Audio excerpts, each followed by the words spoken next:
Okay, so picture this. It's election season. You're watching TV, and you're just getting hammered with these political ads, right? Mostly just candidates tearing each other down. But then, a little later, you're scrolling through Facebook, and you see an ad from that very same politician. And it's totally different. Maybe they're just asking for your email or a $5 donation.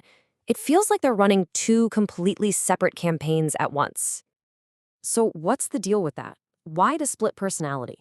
Why is the message they blast on TV so wildly different from what they whisper to you on your phone?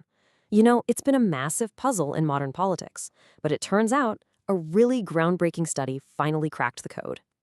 And I mean, they really cracked it. A team of researchers went deep, analyzing literally millions of political ads from the 2018 US midterm elections. They compared everything candidates were saying on TV with what they were putting out on Facebook. And what they uncovered, well, it shows a fundamental shift in how campaigns are run today. So let's get into the details of this study. Now, before we go any further, I want to be super clear. This isn't just someone's opinion or a wild guess. The source for everything we're talking about today is a major academic study. It's called Political Advertising Online and Offline. And it was published back in 2020 in the American Political Science Review, which is a pretty big deal in that world. This was a massive team effort with researchers from top-tier universities like Wesleyan, Stanford, Emory, and others. And get this, their data included basically every single political ad that ran on TV and Facebook for federal, state, and even local races during the 2018 election cycle. That is a mountain of data. All right, so let's dive into their first big finding. It all boils down to a simple question. Who can even afford to advertise in the first place? As you're about to see, the answer is completely different depending on where they're trying to advertise. And this chart just lays it out so clearly. Check this out. We're looking at candidates for state house races. You know, the folks running to be your local reps in the state capitol. The study found that less than 10% of them could afford to get an ad on TV. But on Facebook? Whoa, that number shoots up to about 40%. I mean, that is just a night and day difference. Yeah, to put an even finer point on it, that means more than 10 times as many of these local candidates are advertising on Facebook than on TV. 10 times. Suddenly, because of the lower cost and better targeting, Facebook just completely changes the game for all these smaller campaigns that are further down the ballot. So, what's the big takeaway here? It's this. TV is still the playground for the big dogs. We're talking well-funded candidates, usually incumbents, running for huge offices like governor or senator. But Facebook, it's a total game changer. It's like an equalizer, creating a much more level playing field where challengers and local candidates can actually have a voice without needing millions of dollars in the bank. Okay, so we've established that way more candidates can advertise online. But what are they actually saying in those ads? Now we get to the content itself. And this is where things get really interesting and maybe a little counterintuitive. Okay, so check this out, because this completely flips what most of us would expect. You know how we all think of the internet as this super negative, toxic place? Well, the study found that when it comes to political ads, Facebook is actually way more positive than TV. It's the TV ads that are way more likely to be negative, to attack an opponent. Facebook ads, on the other hand, are much more often just promotional, just talking about the candidate themselves in a positive light. Wild, right? And the differences don't stop with the tone. It's also about the substance. It turns out that TV ads, even with all the mudslinging, are actually more likely to talk about specific policy issues. You know, the economy, healthcare, immigration. The Facebook ads, they tend to have way less of that. They often just skip the nitty-gritty policy discussions entirely. And look at this comparison.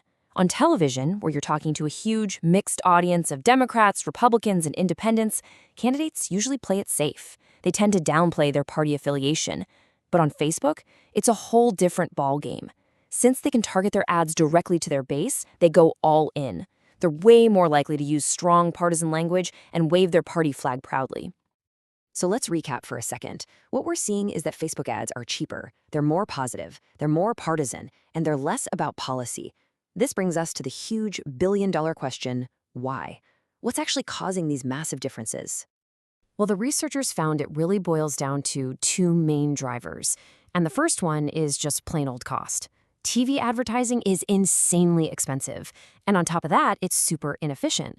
Your ad gets blasted out to an entire media market, which means if you're running for a local office, you are literally burning cash showing your ad to thousands of people who live in the next district over and can't even vote for you. And that brings us to the second driver, targeting. Facebook is the polar opposite of TV's scattergun approach. It's more like a surgical tool. Campaigns can pinpoint their exact audience based on demographics, what they're interested in, where they live. They can even upload their own lists of past owners.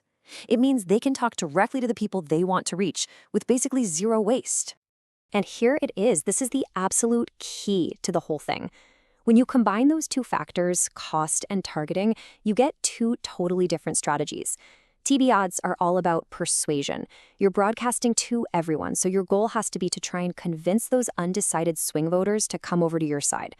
But Facebook ads, they're all about mobilization. You're not trying to change minds. You're talking to people who already agree with you, so the goal is to fire them up, to get them to donate, to volunteer, and most importantly, to show up and vote.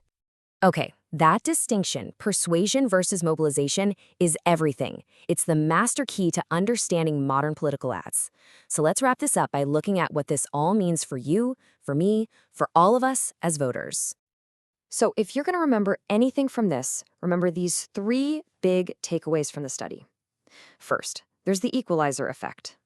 Social media lowers the bar, letting more candidates, especially at the local level, actually compete.